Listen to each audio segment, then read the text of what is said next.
Hello viewers, केबिथ Hind class में आपका एक बार फिर स्वागत है। आज मैं यूपी पीजीटी 2021 के जो क्वेश्चन पेपर आया था उसका सॉल्यूशन लेकर आई हूँ। सॉल्यूशन मैं जिस बुकलेट से बता रही हूँ उसकी सीरीज है ए। आप लोगों में से ही किसी ने ये अवेलेबल कराई थी, जिसने अवेलेबल कराई उसका धन्यवाद। तो शुरू करते हैं। आज मैं आपको 1 से लेकर 30 तक, सीरीज ए है, 1 से लेकर 30 तक के प्रश्नों का सॉल्यूशन एक्सप्लेनेशन के साथ में बताऊंगी। सबसे पहला प्रश्न है, अवधान टॉर्च के प्रकाश के सदृश होता है जो दाएं बाएं, आगे पीछे और ऊपर नीचे घूमता रहता है। इस कथन में किस गोचर को दिखाया गया है? इसका सही आंसर है डी, अवधान का उच्चावचन। इंग्लिश में फ्लक्चुएशन ऑफ अटेंशन। इसलिए क्योंकि फ्लक्चुएशन में क्या होता है, हमारा जो ध्यान होता है वो मतलब एक ही वस्तु के किसी अंग पर फिर उसके दूसरे अंग पर आता जाता रहता है, फ्लक्चुएट होता रहता है। तो इसलिए डी आंसर इसके लिए सही होगा। यहाँ मैं एक चीज़ और बता दूं कि ये जो आंसर्स हैं ये ज़रूरी नहीं है कि जो मैं बता रही हूँ वो बोर्ड के द्वारा जब आपकी आंसर की जारी की जाए तो उससे 100% मैच करते हूँ, लेकिन फिर भी मैंने बहुत कोशिश करी है कि मैं आपको सही से सही उत्तर व्याख्यान के साथ में, यानी उसका क्या एक्सप्लेनेशन होता है उसके साथ में बता सकूँ। अगला प्रश्न है, किसी परीक्षण की विश्वसनीयता और उसकी लंबाई के बीच सीधा संबंध है? मेरे हिसाब से इसका आंसर होगा बी, यह कथन गलत है, क्योंकि कोई भी परीक्षण विश्वसनीय है या नहीं उसका संबंध उसकी लंबाई से नहीं होता। परीक्षण बहुत लंबा होगा, इसका अर्थ तो ये हो गया कि परीक्षण जितना ज़्यादा लंबा होगा उतना ही ज़्यादा विश्वसनीय होगा। मेरे हिसाब से तो ये सही नहीं है, तो बी इसका आंसर होगा। जब किसी व्यक्ति की मौखिक प्रतिक्रिया शब्दशः दोहराई जाती है तो जो वाचिक व्यवहार पुनर्बलित होता है उसे कहते हैं। इसका सही आंसर है बी, प्रतिध्वनिक व्यवहार, यानी इकोइक बिहेवियर। पहाड़ों पर जब जोर से कोई आवाज की जाती है, किसी का नाम लेके बुलाया जाता है, तो बिल्कुल जिस साउंड में बोला जाता है सेम वही साउंड, यानी कि इको जो होती है वो सुनाई देती है। ठीक वही चीज यहाँ पर है कि जो भी बोला गया है उसको ठीक हूबहू उसी तरीके से, यानी वर्ड बाय वर्ड दोहरा देना क्या कहलाएगा? तो वहीं से लिया गया है ये प्रतिध्वनिक व्यवहार। विक्रय लक्ष्य को प्राप्त करने पर पारितोषिक संप्राप्ति के लिए विक्रयकर्ता का व्यवहार किससे नियंत्रित होता है? सही उत्तर है ए, प्राथमिक पुनर्बलन। प्राथमिक पुनर्बलन इसलिए क्योंकि प्राथमिक पुनर्बलन में जब कोई रीइंफोर्समेंट यानी जो पुनर्बलन दिया जाता है उसके देने से व्यक्ति का जो व्यवहार होता है वो होने की संभावना बढ़ जाती है। यानी कि सेल्समैन है, उसको मालूम है कि अगर मैं अपना लक्ष्य प्राप्त कर लूंगा तो मुझे जो है क्या मिलेगा, मुझे बोनस मिलेगा। तो जो बोनस की प्राप्ति है वो उसका लक्ष्य है, तो एक तरह से वो पॉजिटिव रीइंफोर्समेंट की तरह से काम करेगा, और जो पॉजिटिव रीइंफोर्समेंट होता है वो प्राथमिक पुनर्बलन के अंतर्गत ही आता है। क्वेश्चन नंबर 5 है, अपने बारे में हमारी सभी सोच और भावना मैं क्या कर सकता हूँ के प्रश्न का एक उत्तर है जिसे निम्नलिखित के रूप में जाना जाता है। इसका सही उत्तर है डी, आत्म प्रभावकारिता, यानी सेल्फ एफिशिएंसी। इसलिए क्योंकि जो आत्म प्रभावकारिता होती है उसका अर्थ ये होता है कि व्यक्ति ये जानता है कि मेरी कैपेसिटी क्या है और मैं किसी भी काम को कर सकता हूँ। तो ये जो सोच होती है, ये जो भावना होती है वो आत्म प्रभावकारिता के अंतर्गत आती है, इसलिए ऑप्शन डी सही होगा। क्वेश्चन नंबर 6, निम्नलिखित में से मनोविज्ञान की कौन सी विशेषता विकारों के निदान व चिकित्सा से निपटती है? जो भी मानसिक विकार होते हैं उनके उपचार के लिए बहुत ही इजी आंसर है इसका बी, नैदानिक, यानी जो क्लिनिकल साइकोलॉजी होती है उसमें मानसिक विकारों के निदान और चिकित्सा के बारे में अध्ययन किया जाता है। क्वेश्चन नंबर 7, किसने सबसे पहले यह मत दिया था कि स्मृति एक रचनात्मक प्रक्रिया पर आधारित है? इसका सही आंसर है ए, बार्टलेट ने। क्वेश्चन नंबर 8, गिलफोर्ड के प्रतिदर्श में निम्नलिखित में से कौन एक उत्पाद है? सही आंसर है सी, रूपांतरण, यानी कि ट्रांसफॉर्मेशन। यहाँ पर मैं इसको एक्सप्लेन ये कर देती हूँ कि ये कैसे है। जो गिलफोर्ड हैं उन्होंने अपना त्रिआयामी मॉडल जो है वो प्रस्तुत किया था और इन्होंने 3 विभिन्न आयाम बताए थे। वो 3 आयाम कौन कौन से हैं? संक्रिया, विषय वस्तु और उत्पाद। तो ये जो उत्पाद है, इस उत्पाद के अंतर इन्होंने क्या क्या चीजें रखी थी?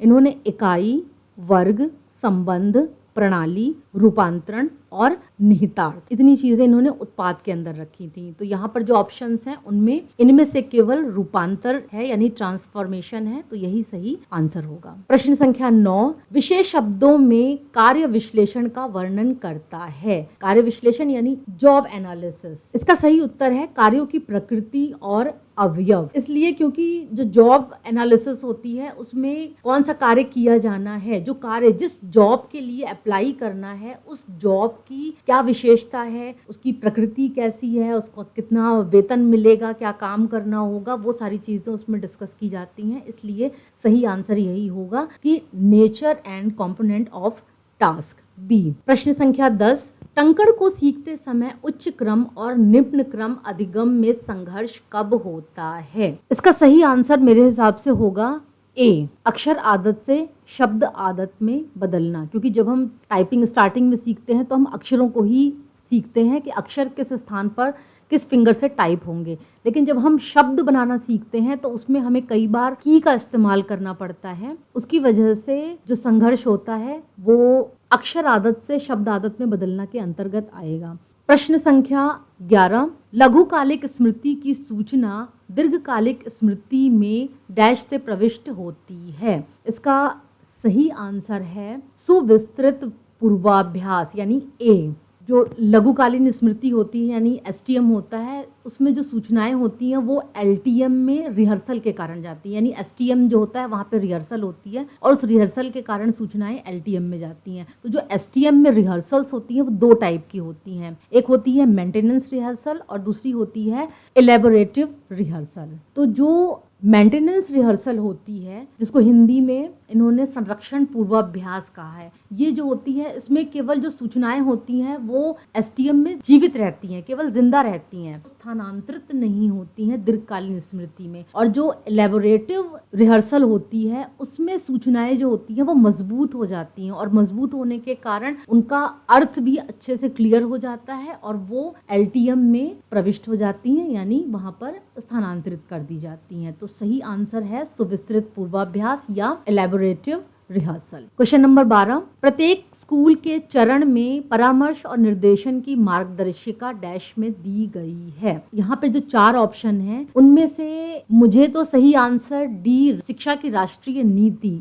1986 लगता है। हो सकता है इसका आंसर कुछ और हो, मैं इसके लिए श्योर नहीं हूँ, लेकिन मुझे ये आंसर सही लग रहा है। हो सकता है बोर्ड के द्वारा जो की जारी की जाए उसमें आंसर कुछ और हो। क्वेश्चन नंबर 13, रमेश अति गति सीमा से गाड़ी चलाते हुए 3 बार पकड़ा गया। अदालत के द्वारा दिए गए 2 विकल्पों में से उसने गाड़ी चलाने अनुज्ञप्ति से वंचित होने की अपेक्षा गाड़ी चलाने की कक्षा में जाने का विकल्प चुना। यह एक उदाहरण है। इसका सही आंसर है सी, निषेधात्मक पुनर्बलन का। निषेधात्मक पुनर्बलन वो पुनर्बलन होता है जिसे परिस्थिति से अगर हटा लिया जाए तो भविष्य में उस रिस्पॉन्स के होने की संभावना बढ़ जाती है।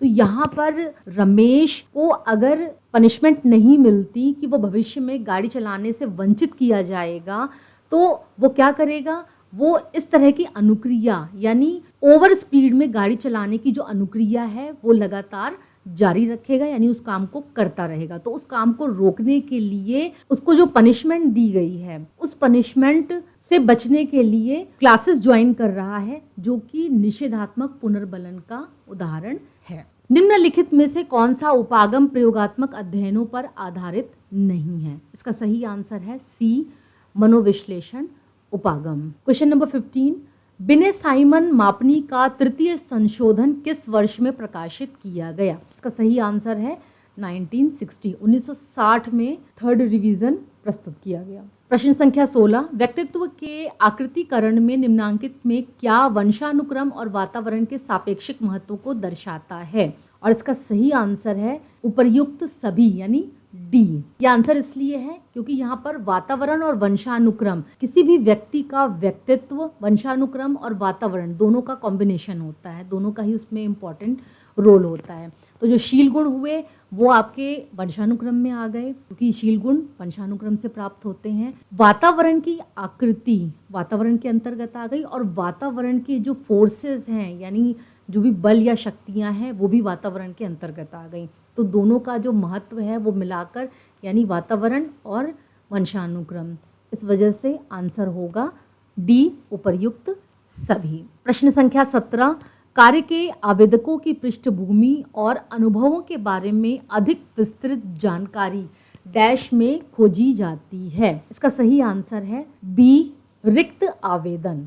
किसी भी जॉब के लिए जो अप्लाई करने वाले होते हैं या जो आवेदक होते हैं उनके बारे में जानकारी एप्लीकेशन से, जो वो फॉर्म भरते हैं उस फॉर्म से सबसे ज़्यादा जानकारी प्राप्त होती है, इसलिए ये सही आंसर होगा, यानी कि एप्लीकेशंस ब्लैंक। यहाँ ब्लैंक एप्लीकेशन नहीं है, यानी खाली फॉर्म नहीं है। कोई भी खाली फॉर्म, कोई भी आवेदन करने वाला खाली फॉर्म जमा नहीं करता। यहाँ एप्लीकेशन ब्लैंक्स का मतलब है जो भी आवेदन पत्र हैं उन आवेदन पत्र को भरकर जब जमा किया जाता है तो सारी सूचनाएं उसमें होती हैं। क्वेश्चन नंबर 18, कार्मिक प्रबंधन द्वंद्वों को प्रभावशाली ढंग से निपटा जा सकता है। इसका सही आंसर है बी, समस्या समाधान उन्मुखता। यानी कि मैनेजमेंट और एम्प्लॉय के बीच में जो भी कन्फ्लिक्ट्स हैं उन कन्फ्लिक्ट्स को समाधान करने के लिए जो प्रॉब्लम है यानी समस्या है उस समस्या का समाधान कर दिया जाए तो वो कन्फ्लिक्ट यानी कि द्वंद्व है वो समाप्त हो जाएगा। प्रश्न संख्या 19, कूट चित्रों के पुनर्स्मरण के एक प्रयोग में प्रतिभागियों को एक सप्ताह के अंतराल के बाद पहचानने के लिए कहा गया। किस परिस्थिति में पहचान प्राप्तांक अधिक पाए गए? इसके आंसर में मुझे थोड़ा डाउट है, लेकिन मुझे ऐसा लगता है कि इसका आंसर होगा डी, मौलिक चित्र। बाकी सब में आप देख सकते हैं भौतिक रूप से समान, सामाजिक रूप से समान या आदि प्रारूप समान। यहाँ पर जितनी भी समानताएं बताई गई हैं वो सारी कैसी हैं? वो सारी विचलित हैं, यानी विचलन कारक है।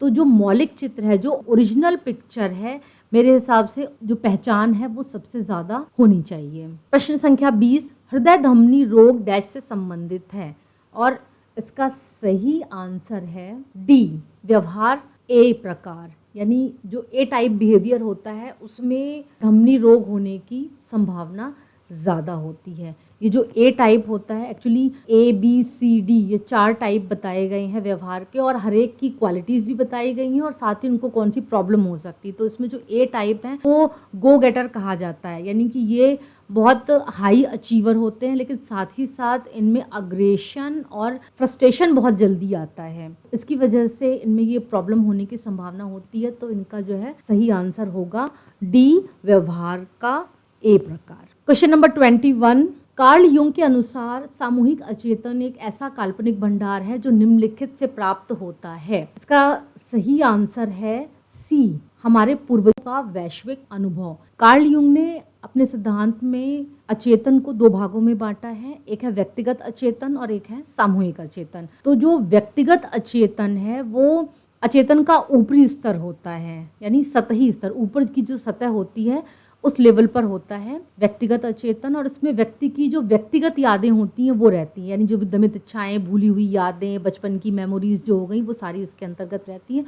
और ये जो अचेतन होता है ये हर व्यक्ति का यूनिक होता है, क्योंकि हर एक व्यक्ति की व्यक्तिगत यादें अलग होती हैं। दूसरा इन्होंने बताया है सामूहिक अचेतन। ये जो सामूहिक अचेतन होता है इसमें पूरी मानव जाति की अनुभूतियाँ संचित होती हैं, और ये पूरी मानव जाति की वो अनुभूतियाँ होती हैं जो हमें अपने पूर्वजों से प्राप्त होती हैं। हमारे पूर्वज हमें जैसा बताते हैं उस तरह की जो सामूहिक अनुभूतियाँ होती हैं मानव जाति की, वो इस सामूहिक अचेतन के अंतर्गत होती हैं। और ये लगभग कई लोगों की मिलती जुलती हो सकती हैं, क्योंकि बहुत सारे लोगों के पूर्वज एक ही हो सकते हैं। प्रश्न संख्या 22, कौन सी परिस्थिति समूह तनाव के स्थायित्व में योगदान देती है?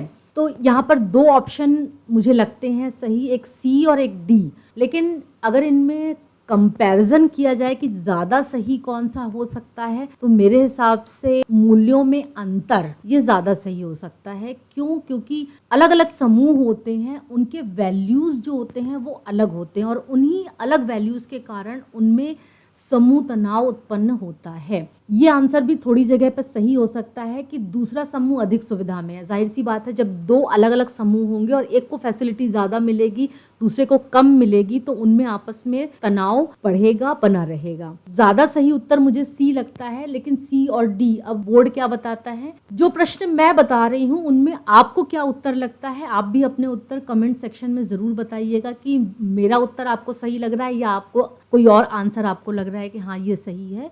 मैम ने गलत बताया है, कोई डाउट है तो बिल्कुल बताइएगा। क्वेश्चन नंबर 23, चालक अपनी गाड़ियों को हरी यातायात बत्ती पर चलाते हैं और लाल यातायात बत्ती पर रुक जाते हैं, यह कथन उद्धृत करता है। मेरे हिसाब से बी प्राचीन अनुबंधन होगा।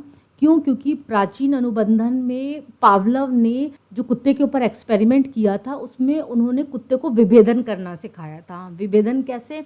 कि जो घंटी बजती थी उसकी आवाज़ और जो दूसरी चीज़ें हैं, यानी जैसे मान लीजिए सड़क पर कोई गाड़ी चल रही है उसकी हॉर्न की आवाज़ या और कोई भी आवाज़, उनके बीच में विभेद करना। तो कुत्ता जो था वो घंटी की आवाज़ पर ही लार टपकाता था, बाहर कोई हॉर्न बजा रहा है या कोई और तरह की आवाज़ है उस पर वो लार नहीं टपकाता था। तो उसने विभेदन करना सीखा था, ये प्राचीन अनुबंधन था। और सेम यहाँ पर वही चीज़ है कि आप अंतर कर पाते हैं हरी बत्ती और लाल बत्ती में। हरी बत्ती पर आप क्या करते हैं, गाड़ी को चलाते हैं, और लाल बत्ती पर आप रुक जाते हैं, यानी आप विभेदन कर पा रहे हैं। तो मेरे हिसाब से प्राचीन अनुबंधन यानी बी सही होगा। क्वेश्चन नंबर 24, 1 से 14 वर्ष के बच्चों के निर्देशन के लिए एनसीईआरटी के विकासात्मक ढांचे का उद्देश्य है। अब यहाँ भी 2 ऑप्शन है जिनमें डाउट है, लेकिन दोनों में से कोई भी हो सकता है। देखिए, आजीविका के लिए तैयार रहना बिल्कुल इसका सही आंसर नहीं होगा।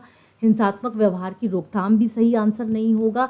अब ए और सी यानी समस्या समाधान कौशल को विकसित करना और आत्म समझ में वृद्धि करना, इन दोनों में से ही यानी सी, ए और सी दोनों में से ही कोई सही आंसर हो सकता है। अब आप लोग बताइएगा कि आप लोगों में से कितने लोगों ने ए पर सही लगाया है और कितने लोगों ने सी पर टिक किया है। क्वेश्चन नंबर 25, वस्तु प्रारूप और प्रत्यक्षीकरण प्रारूप में अंतर किसको दर्शाता है? इसका सही आंसर है बी, भ्रम यानी कि इल्यूजन। ये सही आंसर क्यों है? क्योंकि इसको बहुत ध्यान से पहली बार जब आप पढ़ेंगे तो बहुत पढ़ा होगा, जब आपने पहली बार तो बहुत कंफ्यूजन हुआ होगा। वस्तु प्रारूप यानी वस्तु वास्तव में कैसी दिखती है, क्या है वो वस्तु, उसका रूप क्या है उसमें, और कैसा हम उसको परसीव कर रहे हैं, कैसा उसका हम परसेप्शन कर रहे हैं, उसमें दोनों में जो अंतर है वो भ्रम है। वास्तव में वस्तु कुछ और है। मान लीजिए रस्सी पड़ी हुई है और हम उसको क्या समझ रहे हैं, सांप समझ रहे हैं। पेड़ खड़ा हुआ है, हिल रहा है, उसके पत्तियां और टहनियां हिल रही हैं और हम अंधेरे में उसको भूत समझ रहे हैं। तो ये क्या है, वस्तु वास्तव में कुछ और है और हम उसका प्रत्यक्षीकरण किसी और रूप में कर रहे हैं, तो ये भ्रम है। क्वेश्चन नंबर 26, प्रायोगिक संक्रियाओं के दृष्टिकोण से वर्गीकृत चर है। मुख्य 2 प्रकार हैं चर के जो कि एक्सपेरिमेंटल ऑपरेशंस में यूज किए जाते हैं और उसी हिसाब से ये वर्गीकृत किए गए हैं। सही आंसर है डी, आश्रित और अनाश्रित चर यानी डिपेंडेंट वेरिएबल और इंडिपेंडेंट वेरिएबल। क्वेश्चन नंबर 27, मनोदशा विकार के 2 प्राथमिक लक्षण हैं। मनोदशा विकार यानी कि मूड डिसऑर्डर्स। मूड डिसऑर्डर्स में कभी व्यक्ति जो होता है दुखी होता है और कभी व्यक्ति जो होता है काफ़ी एक्टिव हो जाता है। तो यहाँ पर सही आंसर है डी यानी कि अवसाद और उन्माद, यानी कभी डिप्रेशन में रहता है और कभी मेनिया में। तो ये जो मूड होता है वो स्विंग होता रहता है, डिप्रेशन से मेनिया में, मेनिया से डिप्रेशन में, इसलिए डी आंसर इसका सही है। प्रश्न संख्या 28, बौद्धिक प्राप्तांक हैं। इसका सही आंसर मेरे हिसाब से बी होना चाहिए, रॉ स्कोर। नॉर्म्स तो नहीं है, मानक नहीं है, क्योंकि आईक्यू का अपने आप में कोई वैल्यू नहीं है जब तक कि आप उसको सूची में देखकर ये नहीं कहते ये बच्चे की आईक्यू इतनी है इसलिए ये बच्चा इस कैटेगरी में आता है। औसत जरूर आप कह सकते हैं इसको, औसत अंक हैं, औसत प्राप्तांक हैं, लेकिन नॉर्म्स तो ये नहीं है। और सी और डी आंसर भी सही नहीं है, तो मेरे हिसाब से बी होना चाहिए। आपने क्या लगाया है बिल्कुल बताइएगा। क्वेश्चन नंबर 29, अवधान के निस्यंदक क्षीणन सिद्धांत का प्रतिपादन किसने किया था? अब देखिए, अवधान का निस्यंदक सिद्धांत तो मैंने आपको पढ़ाया था, फिल्ट्रेशन थ्योरी तो मैंने आपको पढ़ाई थी, जिसमें ब्रॉडबैंड ने इस सिद्धांत दिया था। लेकिन क्वेश्चन घुमा के दिया गया है कि निस्यंदक क्षीणन सिद्धांत किसने दिया था। ब्रॉडबैंड का ही जो सिद्धांत था उसमें थोड़ा बहुत मॉडिफिकेशन यानी सुधार करके निस्यंदक क्षीणन सिद्धांत बनाया था ट्राइसमैन ने। उन्होंने निस्यंदक क्षीणन सिद्धांत का प्रतिपादन किया था। और यहाँ थोड़ा सा ये भी बता दूं कि ट्राइसमैन ने जो क्षीणन सिद्धांत बनाया था उसको ब्रॉडबैंड ने भी एक्सेप्ट किया था, स्वीकार किया था। क्वेश्चन नंबर 30, बहुत सारी गेंदों को खोने के बावजूद एक लंबा सीधा प्रहार की प्रत्याशा गोल्फर को खेल में बनाए रखता है, यह कथन निदर्शन करता है। इसका आंसर है सी, मुख्य पुनर्बलन का। क्योंकि जो मुख्य पुनर्बलन होता है उसमें जब प्राणी एक सही प्रतिक्रिया करता है और उसको पुरस्कार मिलता है तो वो उस प्रतिक्रिया को रिपीट करता है। और यहाँ पर जो प्लेयर है, गोल्फर है, उसको कहीं ना कहीं उम्मीद है सीधा हिट मार पाऊंगा, गोल्फ में मैं एक सीधा हिट मार पाऊंगा, उसको ये उम्मीद है, इसलिए यहाँ पर मुख्य पुनर्बलन का निदर्शन होगा। तो अभी इस वीडियो में केवल 30 क्वेश्चंस, इसके आगे के क्वेश्चंस का हल जो है वो अगले वीडियो में मैं आपको बताऊंगी। कमेंट सेक्शन में ज़रूर बताइएगा कि आपको ये वीडियो कैसा लगा और 1 से 30 तक के किन क्वेश्चंस में आपको डाउट है, ये ज़रूर बताइएगा। मेरे चैनल को सब्सक्राइब कीजिए, बेल आइकन प्रेस कीजिए, लाइक कीजिए और शेयर कीजिए। धन्यवाद।